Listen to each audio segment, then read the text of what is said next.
we are at the Ellerslie Racecourse, just about to do the weigh-ins. I saw you yesterday at the press conference. You're the trainer of Jason Pettaway? Yeah, the odds are, you know, stacked up against him. Right. What type of advice can you give a fighter when the odds are in such a huge favor, you know, against them? Like, you really don't have to, because guys, he's taking that as a personal, you know, personally that he's that much of an underdog. He's ready. The guy, I mean, he's confident as I've seen any fighter, and I've been around. You know, he sparred a lot with my son, who was a captain of the Olympic team, and he's done 10 rounds a couple times already with his gym, and we brought in various partners that were tall, you know, Paul Parker, and we also put him in with some younger, lighter guys for speed, so he's ready. He knows how to deal with it. And Jason Pettaway is from Virginia, right? Yeah. Does he train in Virginia? No, he trains in Toledo. He moved to Toledo now. Toledo, is that where Glass Boxing City is? Okay, okay. And what kind of training regimen does he go through? Well, he did a lot of strength training up till a month ago. Then it was all boxing, conditioning, a lot of sparring, a lot of bag work, mitt work. You know, we were doing. The thing we do is, I had him doing 6-minute rounds. So okay. Yeah, he does 6-minute rounds with intervals in between of, you know, just speed. So you know, he's doing 4 or 5 of those every, you know, at least every Wednesday. You know, so he's ready.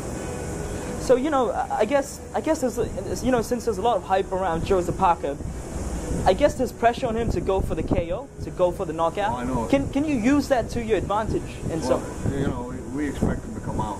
You know, this is a big fight for him, and he's, you know, he's got good tools, but we know how to take them away from him. You know, that's what we've been working on. So we'll you know, everything works off the jab. We'll plan on taking the jab away from him. So then, you know, he uses that to load up that right hand, and we're ready for that. Does it come to basically tunnel vision? Is that what you have to do? Avoid everything, avoid the articles, avoid all the hype around, and just focus on what's at hand? He hasn't really paid attention to that. Okay, so he hasn't been reading, he hasn't been on Twitter, Instagram, all that. Okay, okay. No. He hasn't done any of that. You know, and I know he's seen a couple highlight films of him, but I've seen him too, but he doesn't really, he's not dwelling on that. You know, he knows what he's got to do. Because, you know, on Fight Night, what they do is they'll show you a highlight reel, right? Yeah. Parker, you'll be standing in the ring, they'll show you the highlight reel, and next they'll have the TAB odds. They'll say $1.10 for Joseph Parker and $7. You know, that can be extremely demotivating, but as you said, tunnel vision, right? Not to him. Yeah, yeah. That's a motivational tool. You know, Parker is sort of in a way like Gennady Golovkin, right? I mean, if you just go the distance with him, that's almost like a victory in itself. You know what I mean? Yeah. Do you see it like that? Do you No, we're coming here to win. We're not coming here just to last and survive. No, we're coming here to win. He knows what it means if he wins this fight. He knows what it means. And it'll be. I'm sure. I told him yesterday, when you win this fight, they're going to want a rematch. Or if there's any controversy, they're going to want a rematch. And that's enough to get you in the limelight, right? Yeah. Right. Oh yeah, definitely get you the limelight. Beating him. And, you know, to tell you the truth, I never even heard of Parker until this fight was signed. Is that the first time you've heard of him? Yeah. Because he's up in the ranks. He's, you know, number 9 in WBO, number 10 in WBA. So he is getting up there. But I guess it's a slow progression. Well, you know, but he's fought all these guys that, you know, like they were saying that Mental fight. Yeah. Mental couldn't even be a sparring partner for Jason. He couldn't be a sparring partner for my son. Yeah, yeah.